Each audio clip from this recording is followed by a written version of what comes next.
Здравствуйте, уважаемые телезрители! Вы смотрите программу «Мордовский блок новостей», в котором новости из жизни Мордовии за январь 2019 года будет комментировать искусствовед Виктор Борисович Махаев. Первая новость заключается в том, что 15 января начальник отдела эпидемиологического надзора Управления Роспотребнадзора по Мордовии Юлия Викторовна Матвеева сообщила, что в 2018 году от гриппа было привито 395 тысяч человек, 49% населения Мордовии, а в 2017 году на 50 тысяч меньше и на 6% меньше, 43% населения.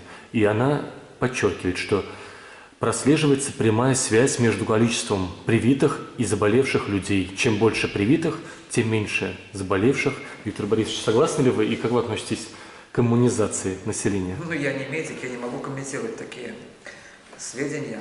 Но я помню такой случай, как пациент, лет 10 назад, когда на строительном факультете была массовая прививка всех преподавателей, каких-то студентов, может быть, даже.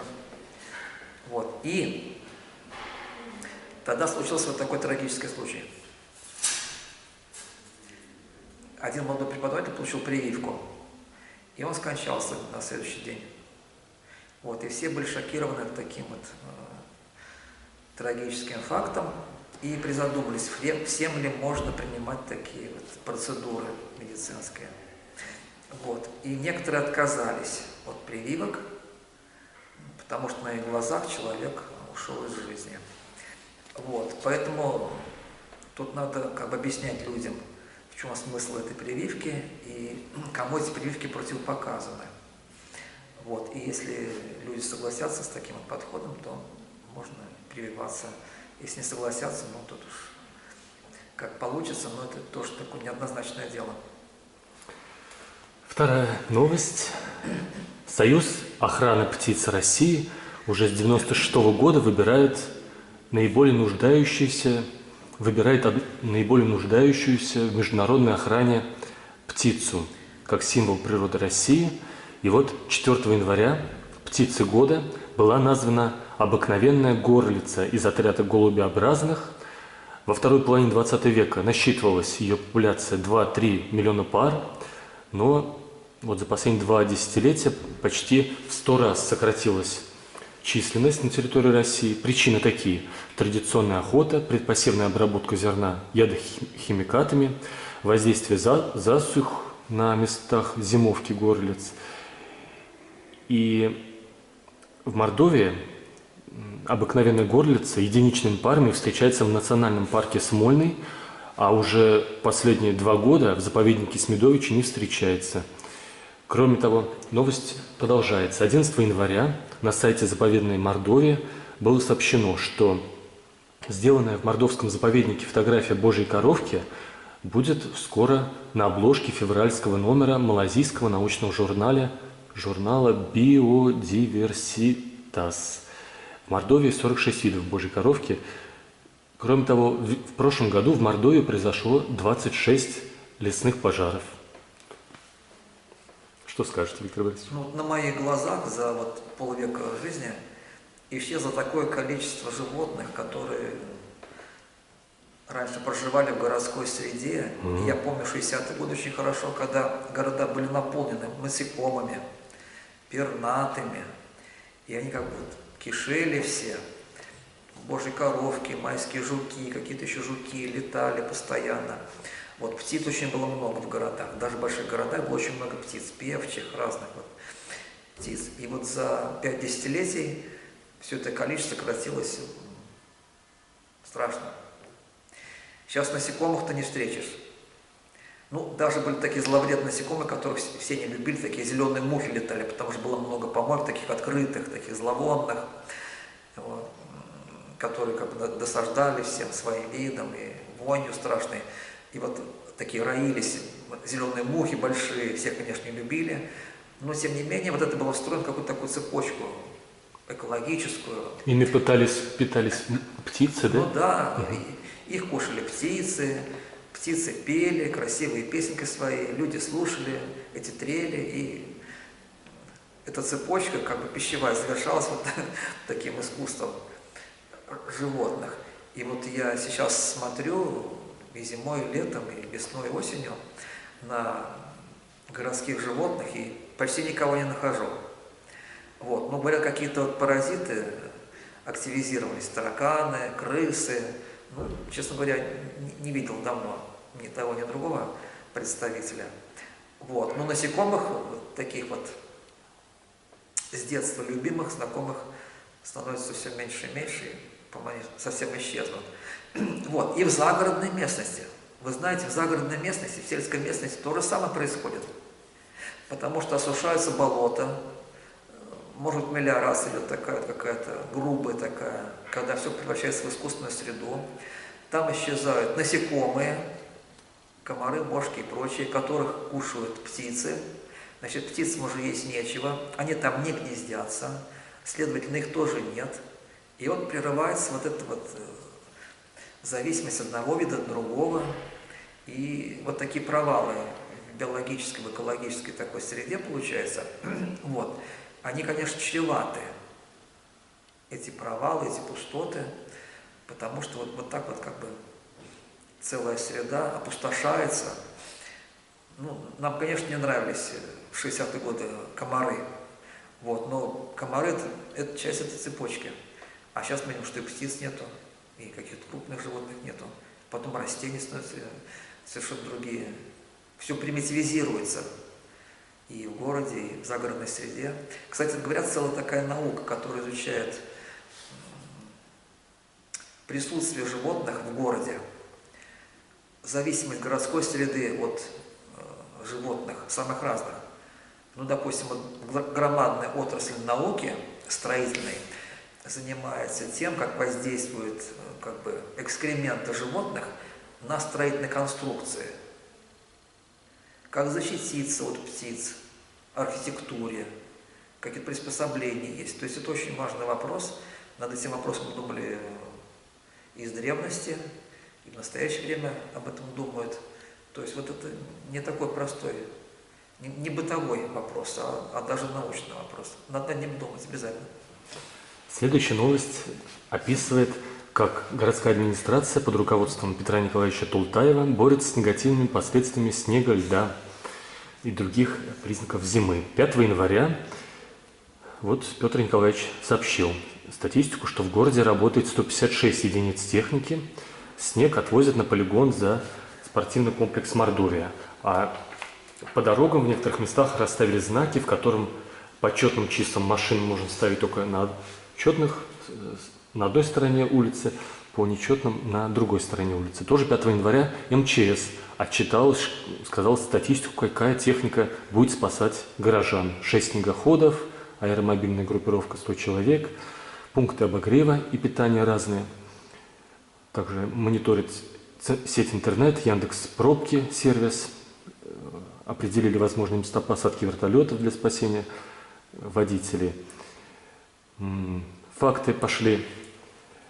Известия Мордовии сообщили. В переходе над железнодорожным вокзалом Саранска пол настолько заледенел, что гости столицы с багажом поскальзываются, получают травмы. И так знакомятся с нашим городом. Руководство вокзала сразу же резиновые дорожки. 15 января ГТРК Мордовия сообщил, в травмпункт Саранска за лечением обратились 650 человек, на 30% меньше, чем в прошлом году. Но большая часть из этого это порезы во время празднования Нового года, это не ото льда. А в среднем за год травмируются 25 тысяч горожан. Замдиректора дирекции коммунального хозяйства Ирина Николаевна Барданова сообщила, что 27 тысяч тонн песко-соляной смеси, 2300 тонн реагентов будут спасать горожан. 16 января федеральные трассы расчищали 130 единиц спецмашин, 143 уборочной техники, городские улицы очищали, 73 единицы уборочной техники, многоквартирные дома, рядом с ними придомовую территорию. Опять факты пошли. Упало несколько деревьев на парковке с машинами. В доме на улице Фурманова балкон обвалился от мокрого снега. А 16 января женщина выходила с ребенком и еле спасла его от падающего с крыши ледяного козырька. 17 января на голову 11-летнего школьника обрушилась ледяная глыба. Сотрясение головного мозга зафиксировали. 18 января Тултаев сообщил, что мы будем очень часто, как сказать, апробировать обход дворов, и он считает, что это очень важно, полезно самому обходить дворы. И как бы попрекает граждан, что зачем вы избираете управляющие компании, которые уже не первый год показали свое низкое качество работы. И говорит, что вы-то ругаете нас, а виноваты они, потому что они малый бизнес, мы их проверять не можем, но тем не менее попросил прощения у граждан, что говорит о нем как ответственном человеке, принимающем близко к сердцу. Так, 28 января Петр Николаевич предложил домоуправление, которые с его точки зрения лучше всего справлялись с этой проблемой. И как бы вы прокомментировали, Виктор Борисович? Петр Николаевич замечательный мэр, замечательный хозяйственник. Мы чувствуем его активную работу. И службы активно работают. Самое главное тут что в зимний период? Чтобы не было жертв. Они были в прошлые годы и у нас, и в других регионах. Жертв нет, это хорошо. И то, что техника работает постоянно при снегопадах и так далее, мы это видим. Так что в этом отношении все нормально. Мне кажется, ненормально что? Ненормально опять со строительно-архитектурной частью всего этого вопроса. Я имею в виду благоустройство поверхности тротуаров, поверхности крылец, ступеней лестниц, пандусов и так далее. Для того, чтобы удешевить строительство, проектировщики закладывают, наверное, и строители выполняют из самых-самых дешевых материалов, облицовочных. Тоненькая плиточка, какая-то плитка с гладкой поверхностью. То, что должно быть исключено из вот такого поверхностного благоустройства. Потому что даже в летнее время, в теплое, мы можем поскользнуться. В зимнее время все это непригодно, потому что это очень скользкие поверхности.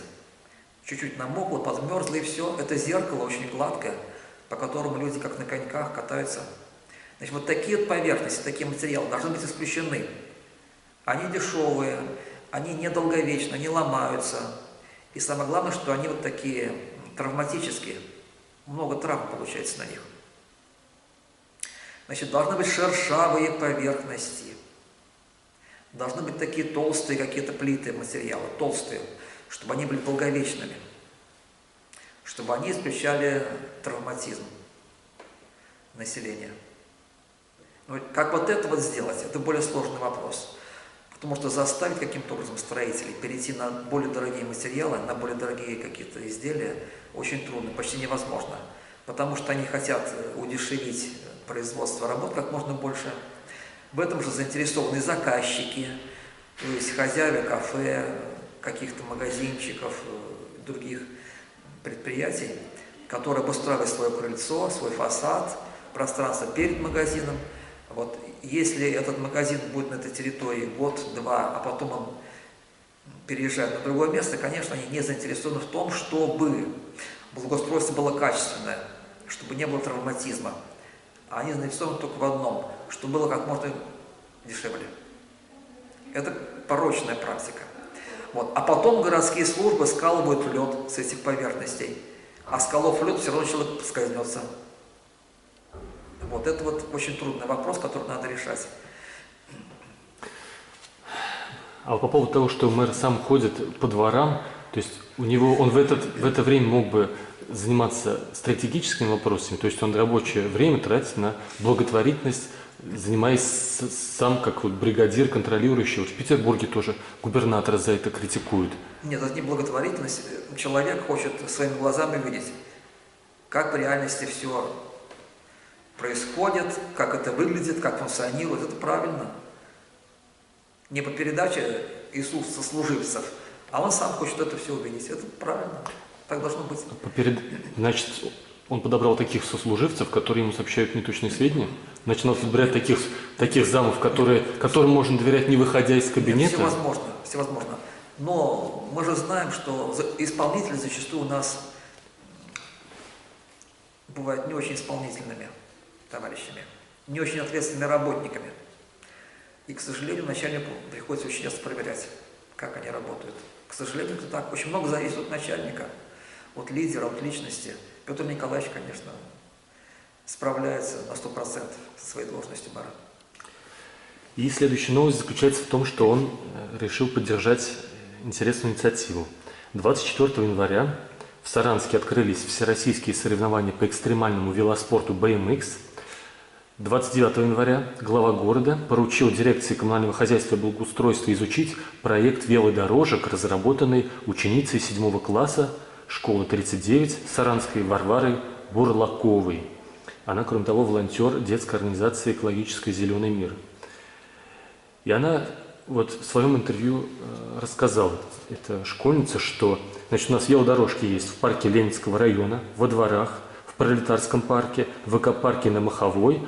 А она говорит, обязательно нужно продолжать это и в том числе сделать в Пушкинском парке. И вот она участвовала с этим проектом во Всероссийском конкурсе «Добровольцы России 2018», заняла 3-е место в номинации «Мир вокруг меня», презентовав проект велосипедной дорожки в жизни города. И кроме Пушкинского парка, она еще считает, что нужно их сделать, чтобы можно было осуществлять велопрогулки по территории, прилегающей к стадиону Мордовия-Арена. Ну, конечно, велосипед должен стать полноценным городским транспортом. Это очень экономично, прогрессивно, модно. К сожалению, в Саранске у нас как-то он плохо внедряется. В чем причина? Во-первых, эту сеть нужно запроектировать. И не девочка-семиклассница, а чтобы запроектировал профессиональный архитектор. У меня есть толстая инструкция на 200 страниц, издана в виде книги. Там 400 иллюстраций. Это вот как проектируются велодорожки по-настоящему. У нас есть специалисты, которые занимаются благоустройством. Евгений Васильевич Шевчуков, например, он очень хорошо подготовлен по этому вопросу. Вот если бы он запроектировал такие вот велодорожки в нашем городе, вот этой книги, по этой инструкции, было бы замечательно. Вот, значит, это надо проектировать. Это не так-то просто, потому что у нас благоустройство не очень качественное, не отвечает современным требованиям. Вот эти вот велодорожки должны как бы стать составной частью системы вот этой, системы благоустройства. То есть надо и систему благоустройства еще перерабатывать. Вот. А что касается вообще велотранспорта, я думаю, он городу Саранску очень даже подходит. Москве он не подходит. Петербургу он не подходит. Наверное, таким городам, как Екатеринбург и Новосибирск, он тоже не подходит. Это миллионники. Казани тоже не подходит. А почему не подходит миллионникам? Потому что это транспорт для передвижения на малое расстояние. Скажем, если мы живем в Казани, допустим, в пригороде, в 15 километрах от центра, а работаем в центре, и каждый день мы на машине перемещаемся в центр города с утра, а потом вечером возвращаемся. Это дальние поездки. На велосипеде такое расстояние не одолеешь. Нужно будет ехать по городскому центру, выбираться оттуда, потом по застройке современной, потом в пригороде, по лесопарку какому-то, и потом ты в свой коттеджный поселок приезжаешь. На велосипеде никто так не будет перемещаться, только на машине. По хорошей автостраде, а потом по хорошей автомагистрали, а потом по хорошей какой-то улице живой. Вот, то есть для таких городов-миллионников транспорт не подходит. Этот транспорт подходит для городов менее полумиллиона.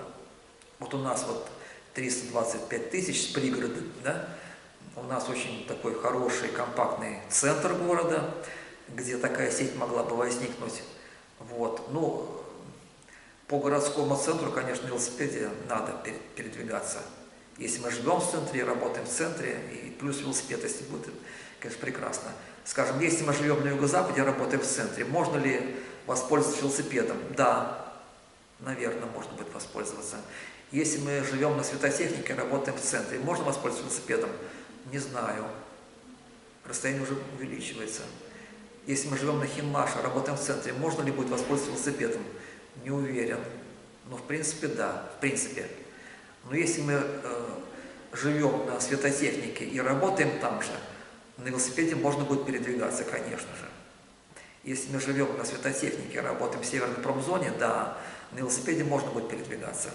То есть нужно будет еще изучить вот эти маршруты передвижения работоспособного населения, физически крепкого, потому что именно он сядет крутить педали.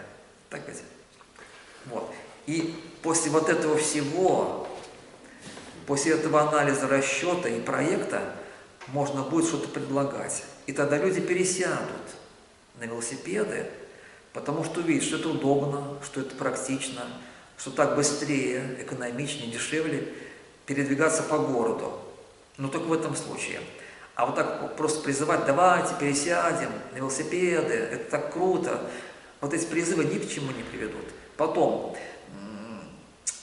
а вот если ты часть маршрута передвигаешь на велосипеде, а часть на автобусе, у нас это возможно с велосипедом войти в автобус или нет?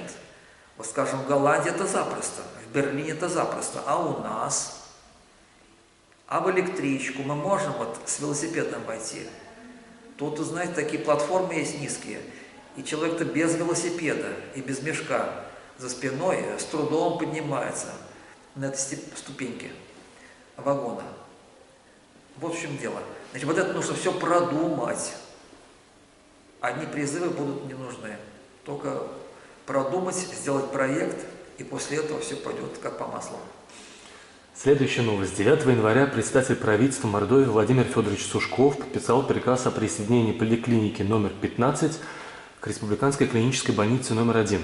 11 января Управление судебного департамента при Верховном суде Российской Федерации по Мордовии напомнило, что 19 февраля будут в связи с малосоставностью ликвидированы 9 районных судов.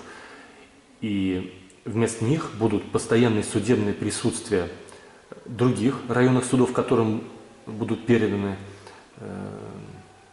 вопросы прежних судов в их юрисдикцию. 14 января был опубликован и вступил в силу указ главы республики, по которому в правительстве Мордовии упразднено два ведомства – Министерство целевых программ и Государственный комитет по делам молодежи. Министерство целевых программ войдет в Министерство экономики, торговли и предпринимательства Мордовии, а Госкомитет по делам молодежи войдет в Министерство спорта, молодежи, молодежной политики и туризма, куда в том числе туризм перейдет от Министерства культуры. На данный момент в структуре правительства Мордовии насчитывается 15 министерств, Госкомитет имущественных и земельных отношений, две республиканские службы, ветеринарная и по тарифам, и постпредство Мордовии при президенте Российской Федерации. Как бы вы прокомментировали оптимизацию, как вы к ней относитесь? Причины понятны. Нужно сократить работающих, потому что меньше бюджетных денег и вспомогательный персонал. Секретарей, да, видимо. Причина ясна, но надо все-таки смотреть в будущее. Какая-то стратегия должна быть развития, в том числе и вот эту структуру управленческой и тех учреждений, которые обслуживают население. Ведь мировая тенденция какая? Заводы, фабрики освобождаются от рабочих и служащих, потому что там все компьютеризируется. И получается, в каком-то цехе работает 3 человека. Оператор, человек, который ремонтирует, и такой инженер, который смотрит за процессом вообще. И все. И цех работает и пускает продукцию, которая требуется.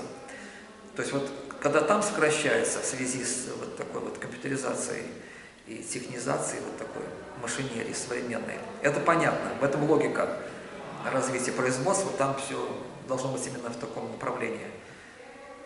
Но когда учреждения обслуживания так сокращаются. Монопольные, по сути, государственные. Под большим вопросом, а нужно ли? Потому что люди, в западных странах, индустриально развитых странах, которые работали на этих производствах, они все переходят в сферу обслуживания, большей частью.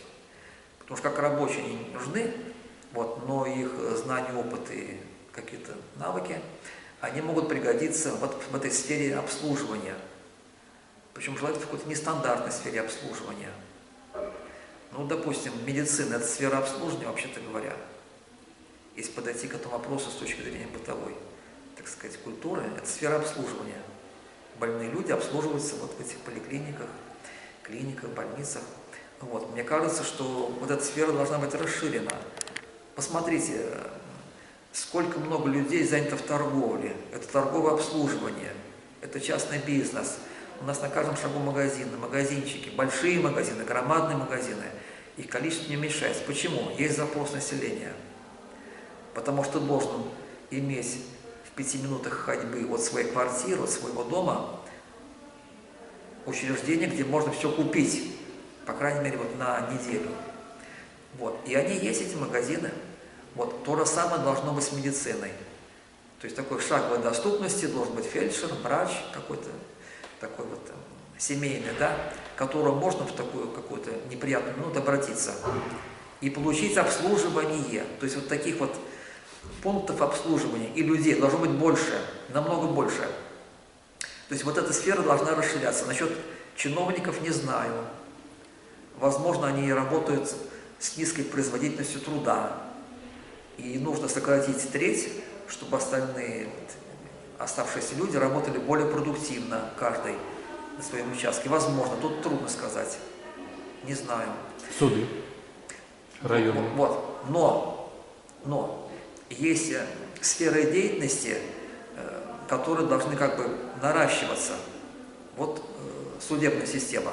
Мне кажется, в связи с большой борьбой с криминалом и со всякими такими негативными явлениями в нашей жизни, вот эта сфера должна развиваться, чтобы было больше этих специалистов, чтобы они качественно работали. Потому что если судья рассматривает 10 дел в течение одного дня, вот сегодня я разговаривал с одним товарищем, который мне об этом поведал, но это невозможно, это просто невозможно. Это 3000 дел за год, но это невероятное количество, разумеется, они будут халтурно работать. Значит, вот эта сфера должна развиваться, и количество людей тут должно быть больше. И даже такая сфера, как архитектурное проектирование. Архитектура по западным нормам, если взять количество проектировщиков на 10 000 человек и приложить это к нашей республике, получится, что у нас должно работать 500 архитекторов в республике. Вот, а работает меньше 100, ну, наверное, 75 человек, вот так. Потому что все, что мы видим в городе, в городской среде, все должно быть построено по проекту, а проект должен сделать лицензированный архитектор. У нас половина того, что делается самодельно, самопально, без проекта. Даже дома строятся без проекта. Вот это вопиющая практика, с которой нужно, конечно, бороться, потому что это такая халтура, некачественная, грозит авариями, безобразный вид. Вот. Это должны проектировать люди с дипломом. Таких специалистов должно быть больше, намного больше. Не 80 человек, а 500 человек. Тогда все это будет качественно. То есть, видите, как получается. То есть, люди, которые раньше работали на заводах, на фабриках, они как бы перемещаются в другую сферу, получают образование, может быть, дополнительное, и занимаются другими делами, нужными для населения города. Вот такой получается процесс. Следующая новость о жизни бизнеса в Мордовии. Год назад, более свежего, к сожалению, не было такого анализа, сайт «Реальное время» подсчитал оборот 100 крупнейших предприятий Мордовии по итогам 2016 года. Всего топ-100 – это 250 миллиардов рублей. Из них общая выручка мордовских компаний семьи Сеушовых – это птицефабрика «Юбилейная», Чамзинская, торговый дом «Вектора С», «Комбис» и другие – 40 миллиардов рублей. 16% от общей выручки топ-100 Мордовии. Общая выручка мордовских компаний, которые находятся в Мордовии, Виктора Степановича Бирюкова. Это комплекс Атяшевский, Талина и другие. Это 28 миллиардов рублей, 11% общей выручки. Вместе они, две семьи, 27% от общей выручки. Теперь третья семья. 4 января газета «Столица С» опубликовала информацию, что в целях частичного погашения кредитной задолженности перед Сбербанком семья Меркушкиных была вынуждена передать им свой бизнес-центр «Адмирал» на улице Большевистской около собора Ушакова. Но это их информация. 23 января «Столица С» сообщила, что бывший руководитель ликвидированного министерства Алексей Николаевич Меркушкин станет генеральным директором завода «Электровыпрямитель».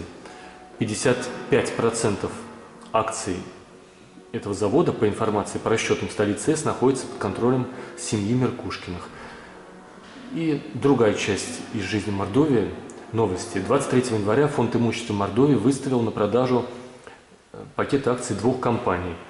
Это агропромышленное объединение «Элеком», 44% выставили на продажу, 155,5 миллионов надеется выручить правительство, и 100% овощеводческого предприятия «Тепличное». Цена тепличного 4,3 миллиарда рублей. Эта цена, она взялась вот откуда. До 21 января правительство Мордовии надеялось получить кредитные линии через аукционы на эту сумму. Не удалось получить, поэтому пытается приватизировать на эту сумму свою собственность, предприятие «Тепличное», потому что до конца еще прошлого года Мордовия должна была перечислить в федеральный Минфин вот эту сумму 4,3 миллиарда. На сайте КПРФ говорится, что у них есть достоверные источники, которые уверяют, что скоро будет приватизирован Саранский аэропорт. Как бы вы прокомментировали? Вопрос в чем состоит? Цифр много, но в чем вопрос состоит? Каково живется бизнесу Мордовии и какова вот ситуация, если вот 3 семьи, по сути, около половины всей выручки всех предприятий, что это говорит о вот монополизированности бизнеса в Мордовии? Так, что вас заинтересовало? Ну, то, что крупного бизнеса живется хорошо, это, наверное, так и есть. То, что мелкому бизнесу живется скверно, тоже, наверное, это правда. Вот. А то, что это так получилось, ну, наверное, такая закономерность в нашей истории, и не только в нашей, потому что везде, скорее всего, так дело обстоит. Это началось, как мы понимаем, в 90-е годы, когда имущество и производительные силы были разделены не очень справедливо, но другого решения тогда быть не могло. Могло быть югославское решение.